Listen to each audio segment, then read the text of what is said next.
Fala pessoal, beleza? Eu sou o Caio aqui da equipe do Já Invest e seguindo a nossa série de vídeos temáticos aí de setores, hoje eu vou falar do setor de petróleo. Então eu separei tudo que você precisa saber, né? Tudo que é mais relevante que você precisa saber antes de você começar a investir no setor ou decidir não investir no setor. Separei também no final do vídeo três cases aí que a gente tem na bolsa e a diferença entre eles para você ver ali qual que você acha mais interessante. Então, se você gosta desse tipo de conteúdo, não se esqueça de se inscrever no canal para você não perder os nossos próximos conteúdos como esse daqui e vários outros que a gente traz aqui no canal.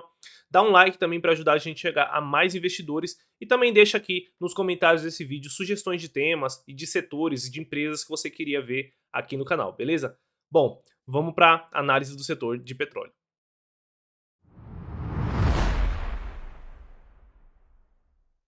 Então, pessoal, como eu falei para vocês, esse vídeo aqui vai ser muito sobre o setor de petróleo, né? Sobre como ele funciona, sobre como ganhar dinheiro com o petróleo e focando aqui mais nas empresas que chamam de júnior ou minors, como a gente vê aí no mercado, que são as menores empresas mesmo que a gente tem na bolsa. Porque a gente tem na bolsa praticamente a Petrobras, que é uma gigante, né? Que está atuando ali em vários pontos da cadeia de valor do petróleo.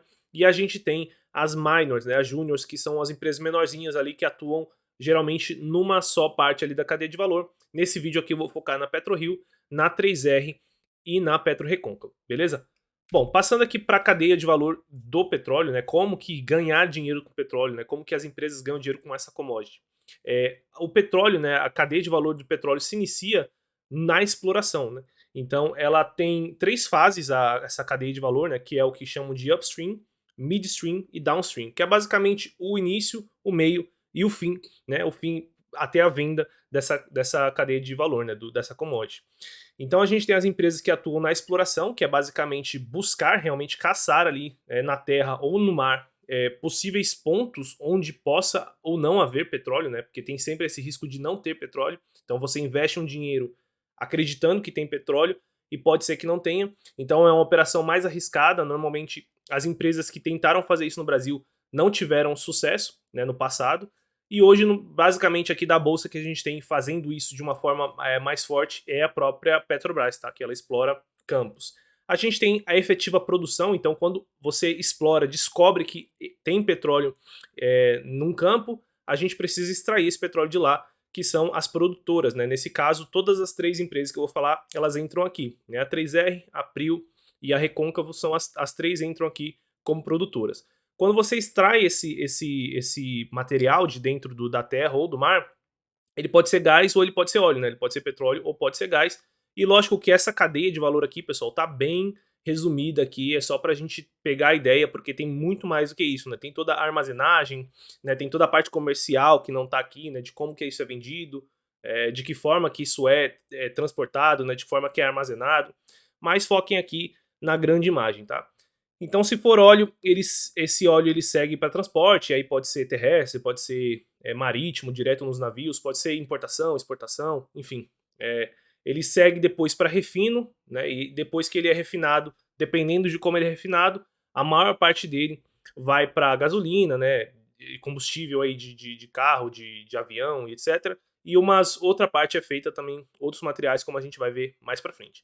E se for gás, é um procedimento parecido, né? Ele segue para processamento, depois segue para transporte, né? A gente tem aí na bolsa a própria Engie, né? Que tem um investimento numa empresa que faz transporte de gás, né? Então, quem investe na Engie, por exemplo, provavelmente já viu a tag lá no resultado dela, tag na verdade, né? E depois segue para venda, isso aqui bem simplificado. Então a gente tem toda essa cadeia de valor e a gente vai focar aqui na produção, né?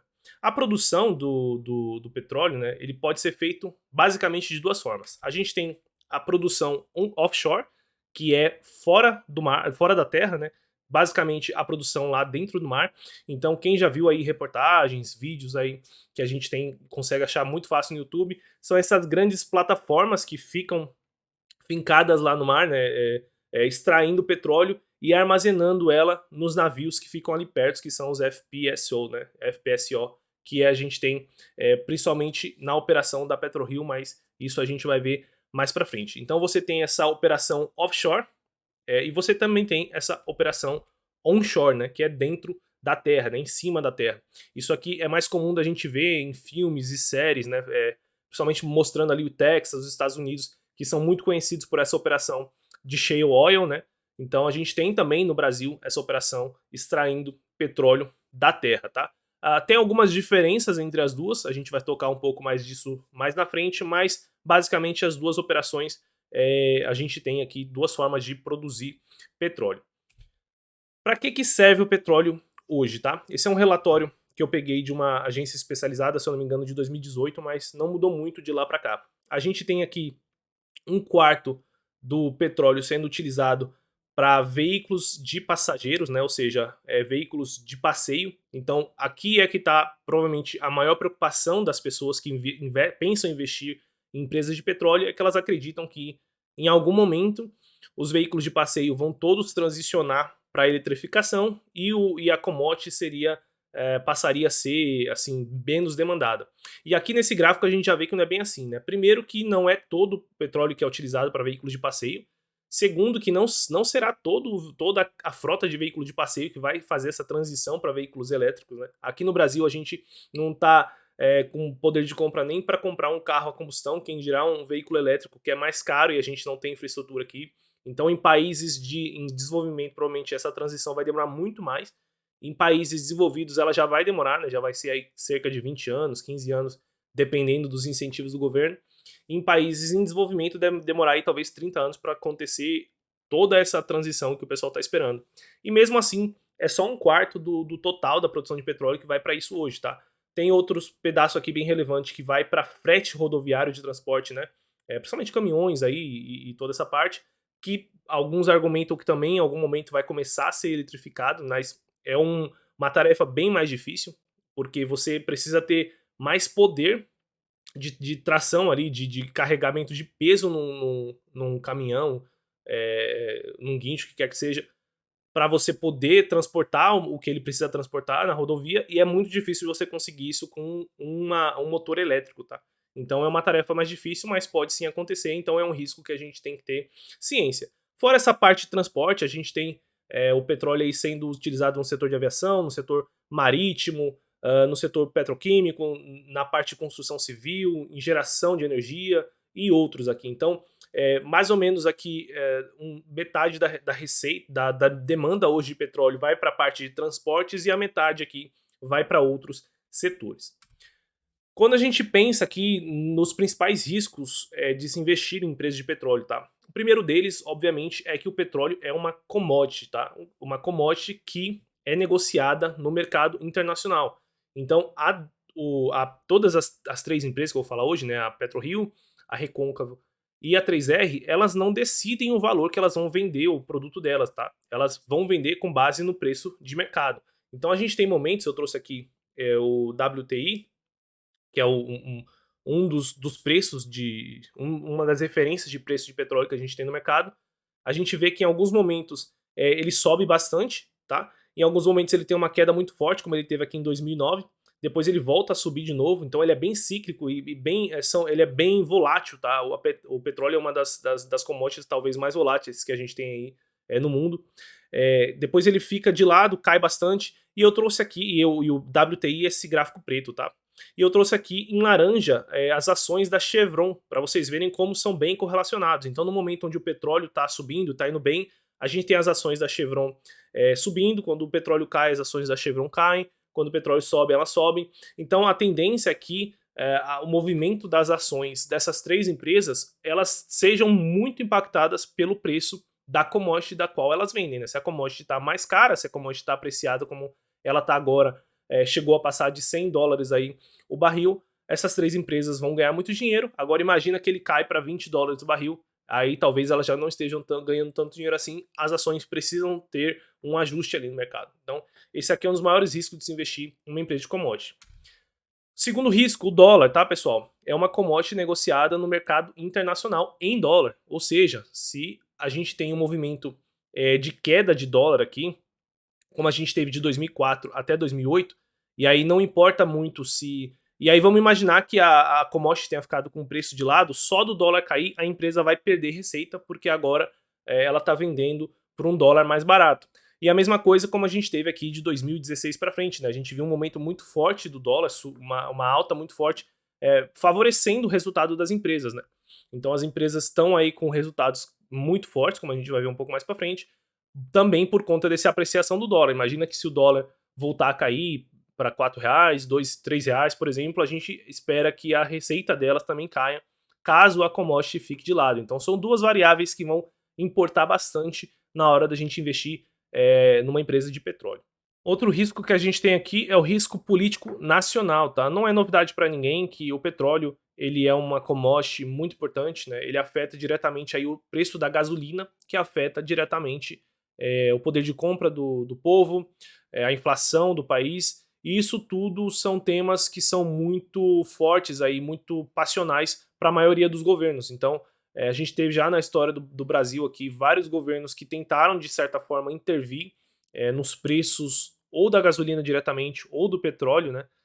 A gente teve, por exemplo, em 2014, a ex-presidente Dilma com uma política que gerou vários prejuízos aí para a Petrobras, né? Que ela vendia o petróleo num preço mais barato do que o mercado internacional, mas ela tinha que importar gasolina, né? Já refinada de fora do Brasil. Então ela vendia muito barato aqui e tinha que importar de forma muito mais cara do que ela vendia, gerando aí um prejuízo que chegou aí a colocar a empresa numa situação muito difícil.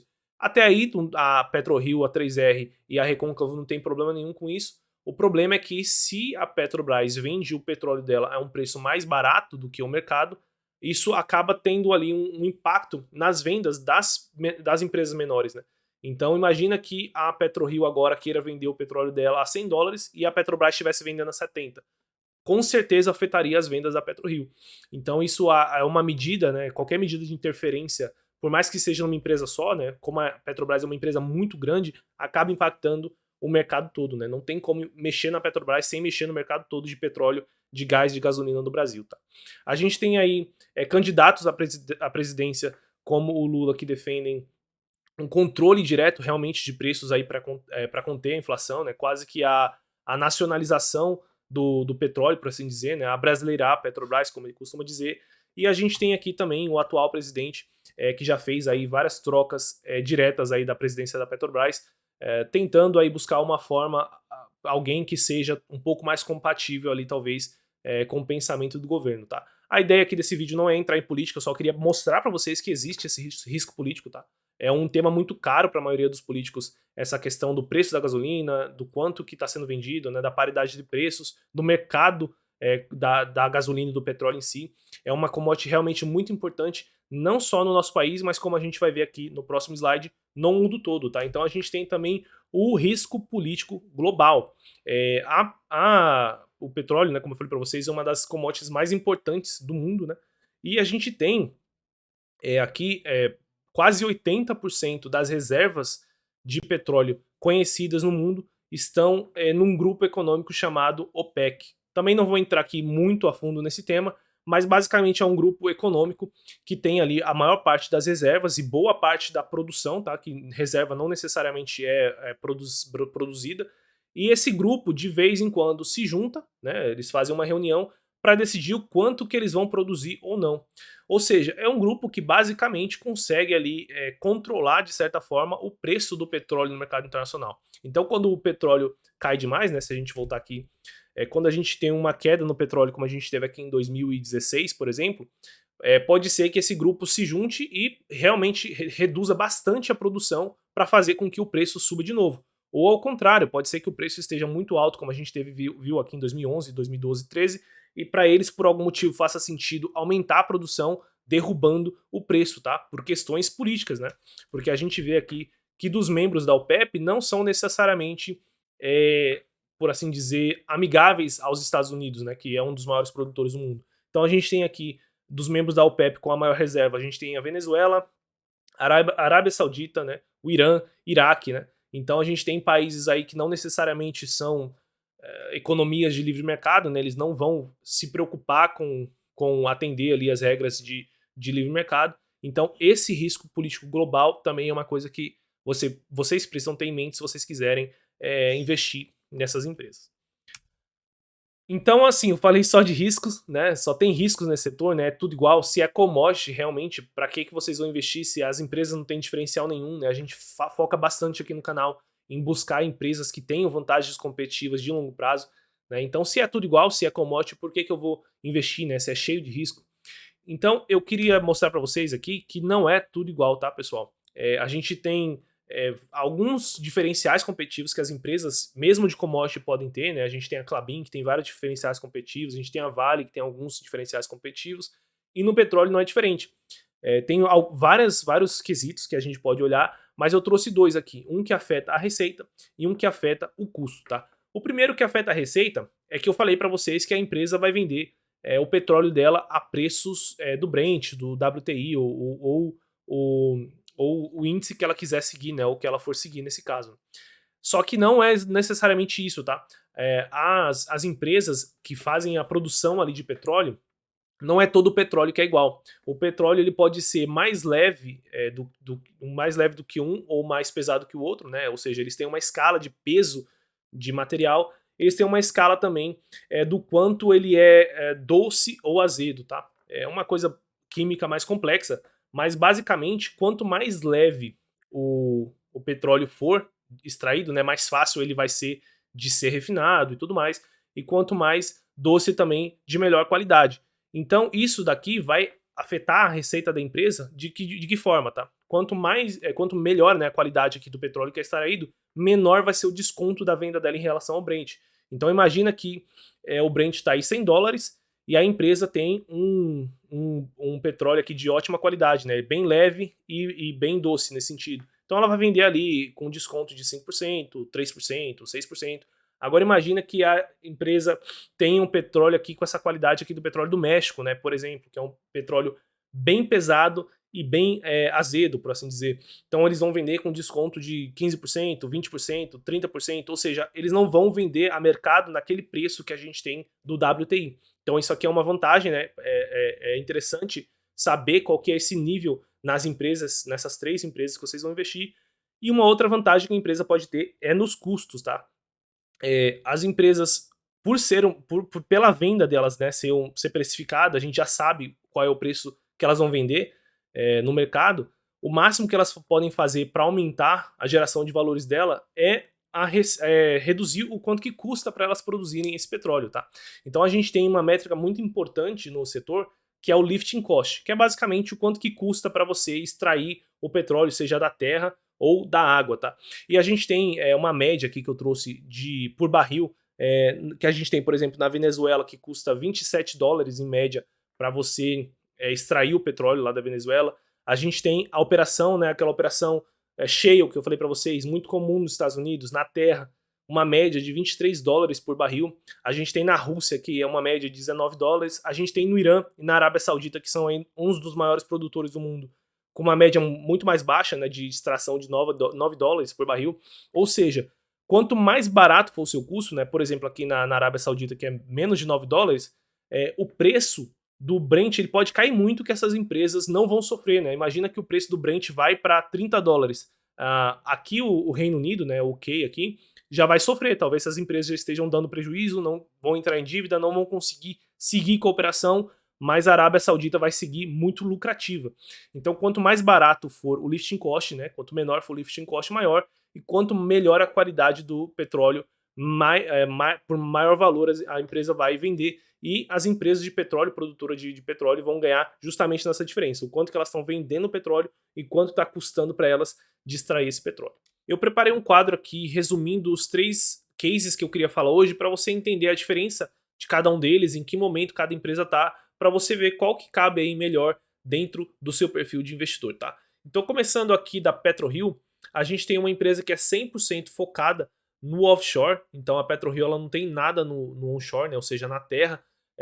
Não vou conseguir aqui focar nas principais diferenças de cada um deles, mas só para você ter uma ideia, a operação na terra ela é muito mais complexa em questão de administração, né? São milhares de poços, não, às vezes não é um poço só ou alguns poucos poços, são milhares de poços, então você demanda de um time administrativo maior, uma equipe de geólogos maior, uma estrutura de gestão mesmo maior, e quando você vai para a produção na água, você tem uma complexidade menor, assim, em questão de gestão, mas você também tem um custo muito maior, né? O custo de equipamento, o custo da sonda, o custo da equipe que vai para lá, né? Tem todo o transporte da equipe que tem que ficar indo alguns dias de helicóptero e tem que ficar lá na plataforma, depois voltar para casa.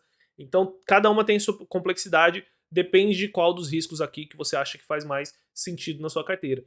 A PetroRio, ela é uma empresa 100% focada aqui em petróleo, então ela tem sim reserva de gás, ela tem começado a pisar ali nessa parte de gás, mas se você olhar o resultado hoje da PetroRio, é 100% produção de petróleo. Isso aqui também difere ela das outras. Se você quiser uma empresa 100% ali ligada ao WTI, né, e ao Brent, que são aqueles índices de petróleo, você tem a PetroRio. As outras você já vai ter um pouquinho de gás, então são outras commodities ou mais de uma commodity que você vai ter impactando o resultado da empresa, tá? Quando a gente olha aqui a 3R, ela é o contrário da PetroRio, então ela é 85% na terra, então a 3R é focada ali na produção na terra, e recentemente, né, ela começou a adquirir ativos aí com produção fora da terra. Então a 3R, ela tem uma tarefa um pouco mais complexa, né? Ela faz operação nos dois, majoritariamente na terra, mas tem um pedacinho ali nas águas também.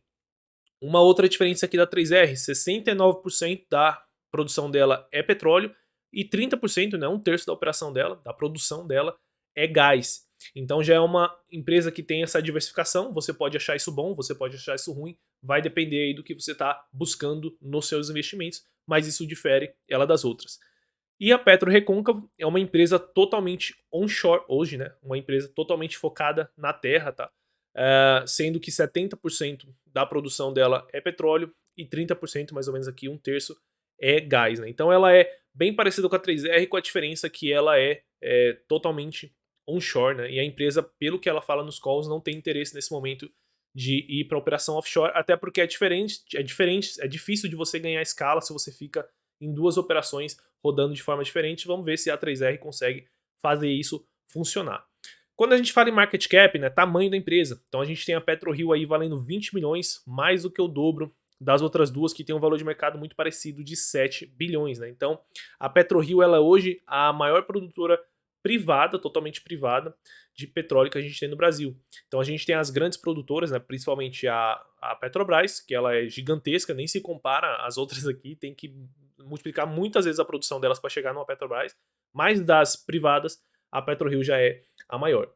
Quando a gente pensa em produção, a PetroRio está com uma produção hoje de 33 mil barris de óleo equivalente, né? Então 33 mil barris por mês, diários, né? Durante o segundo trimestre de 2022, então ela estava com uma produção diária de 33 mil, que é muito maior do que a produção da 3R, que é 12 mil barris. Isso acontece porque a 3R ela fez o IPO recentemente, se não me engano, em 2021, e ela captou dinheiro no mercado e ela vem fazendo, adquirindo os poços, né, os campos que a Petrobras está se desfazendo. Né? A Petrobras está desfazendo de tudo que não é pré-sal. A 3R levantou o capital, né, ela está pegando capital no mercado, comprando esses poços, mas demora um tempo até os órgãos reguladores, governo, enfim, os próprios acionistas, conselho, tudo, aprovar para que essa operação desse poço passe para 3R. Então hoje ela está com uma produção total dela ali de 12 mil barris e a Petro Recôncavo está com uma produção ali de 20 mil barris. Né? A Petro Recôncavo também fez IPO recentemente, acho que também foi em 2021, se eu não me engano. Porém, a Petro Recôncavo já é uma empresa mais antiga, ela já tem mais de 20 anos aí de atuação, sendo a mais antiga produtora privada do Brasil. Então a PetroRio é a maior, mas a Recôncavo é a mais antiga. Então a Recôncavo já passou por vários momentos aí de alta e baixas de petróleo. Naquele gráfico lá que eu mostrei para vocês, praticamente ele inteiro a Recôncavo passou e sofreu nos piores momentos e ganhou muito nos bons momentos. Então é uma empresa aí que tem mais expertise no que ela faz, tá? Falando de futuros aqui, né, delas, né? Falando de futuros aqui pensando projetado, tá, pessoal? Aqui eu peguei o que as empresas, algumas notícias que a gente acompanha, alguns fatos relevantes, comunicados, sentimentos de mercado. Tentei colocar aqui para vocês o que eu acredito que é uma previsão bem conservadora do que as empresas podem passar a produzir em até 5 anos, tá? Então a gente tem que a PetroRio vai poder chegar a uma produção de mais de 100 mil barris diárias em mais ou menos ali em 2025, 2026, se saírem as aquisições que ela já anunciou, né? Pensando no histórico de produção da empresa, eu acredito que é bem conservador da gente achar que ela vai passar dos 100 mil. Então é uma empresa que já é gigante, né? Que já é a maior do mercado, privada, né, no mercado, e vai mais do que triplicar aí a produção dela. Então realmente tem bastante potencial. A 3R, a mesma coisa, com tudo que ela já adquiriu e falta somente ela tomar conta daquela aquisição, a gente já tem uma expectativa de que ela vai bater quase 40 mil barris de óleo por dia até 2025. Então, também é uma empresa que vai mais do que triplicar, né? Quase quadruplicar aqui nos próximos 5 anos.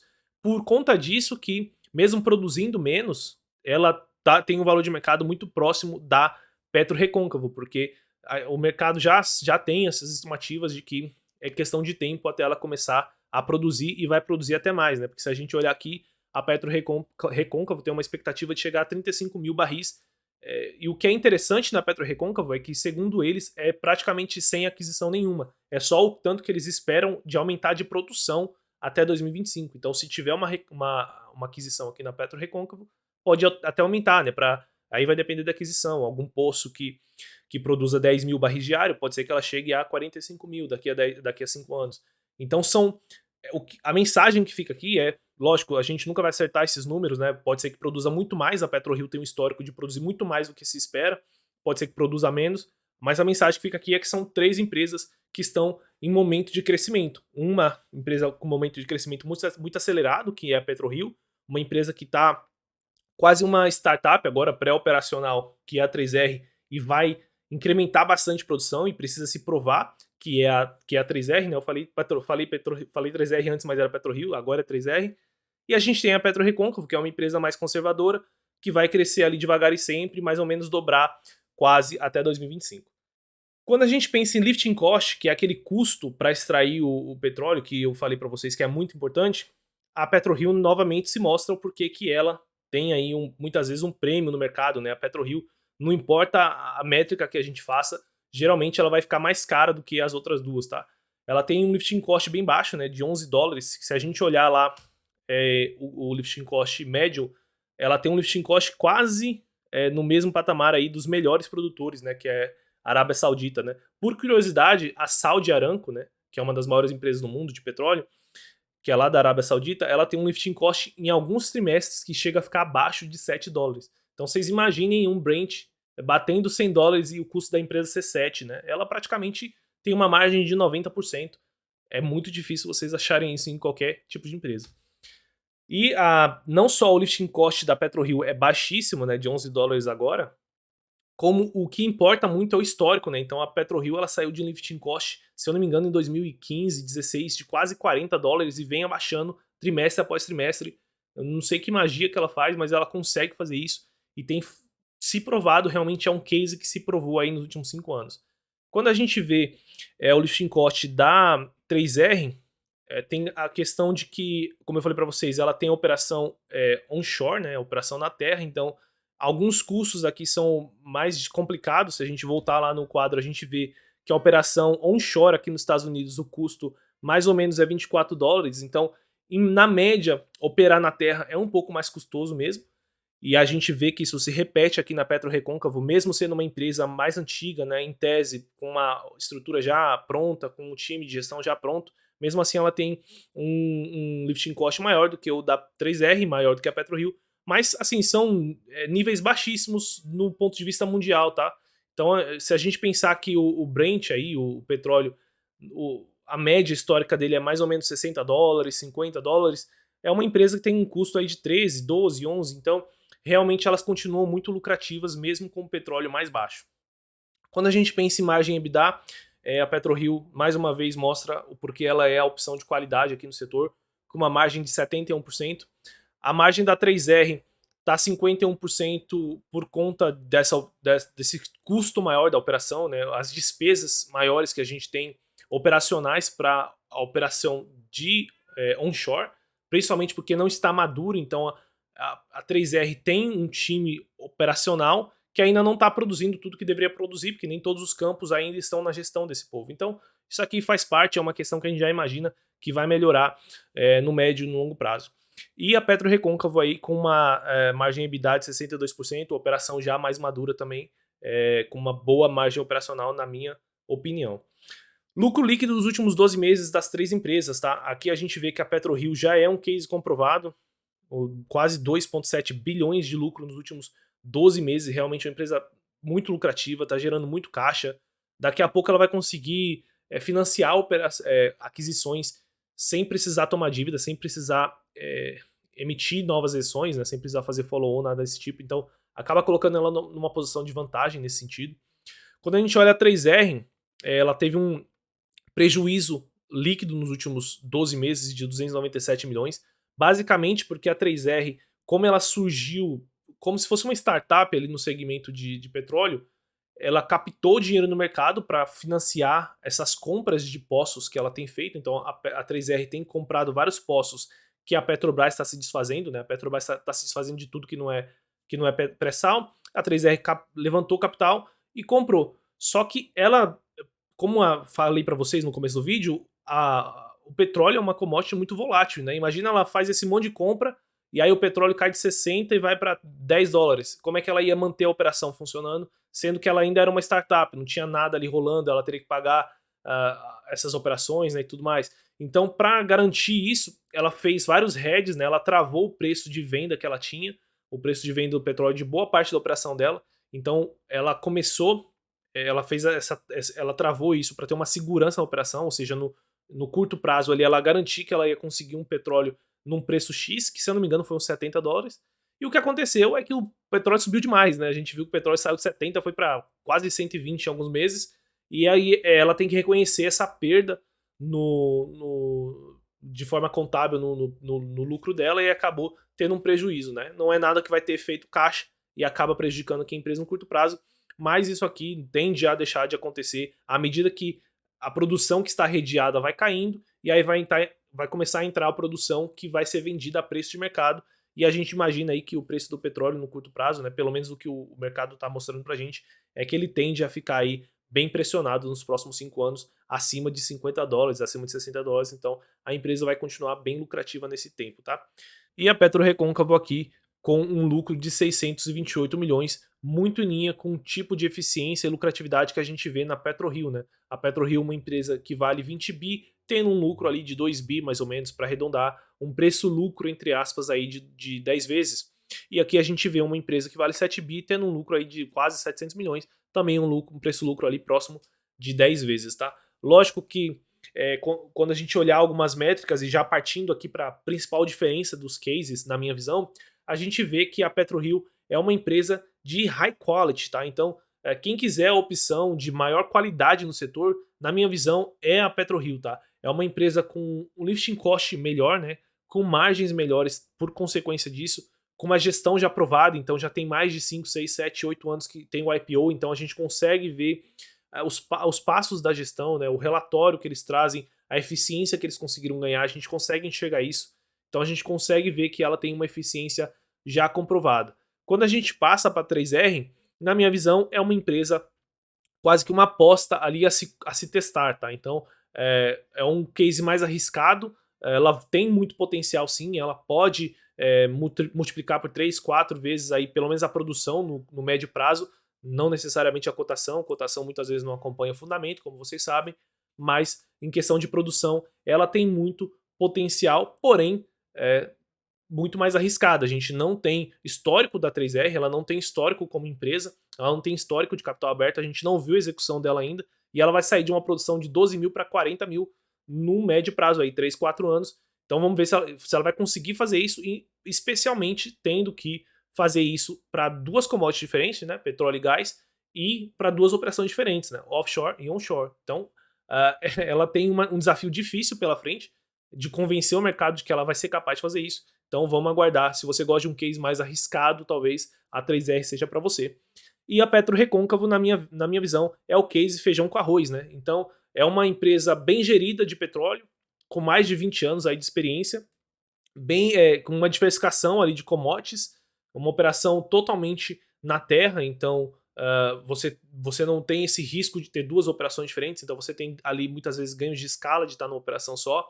É uma empresa que está hoje produzindo já 20 mil barris por dia, com um crescimento esperado que vem somente de aumento de produtividade, então ela não está em grandes aquisições, não está fazendo nenhuma loucura, e a gente tem essa principal diferença entre as três, tá bom, pessoal?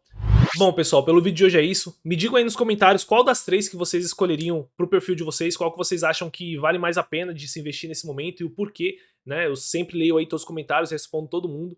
Nesse momento a gente tem aqui na nossa carteira recomendada uma dessas três, tá? Se você quiser saber qual dessas três e quiser saber toda a nossa carteira, quiser ter acesso a todo o nosso site, né, o acesso ao usuário Pro, é só você se tornar assinante Pro no primeiro link que eu vou deixar na descrição desse vídeo, beleza, pessoal? Se você não deixou o seu like até aqui, deixa o seu like para ajudar esse vídeo a chegar a mais investidores. Eu acho que ficou bem interessante aqui, bem completo essa visão do setor de petróleo. Então, se você gostou, deixa o seu like, se inscreva no canal que a gente vai trazer sempre conteúdo aqui de investimento, de análise fundamentalista para o canal. Então, se você gosta desse tipo de canal, já se inscreve para você não perder os nossos próximos conteúdos. Beleza, pessoal? Bons investimentos e até o próximo vídeo.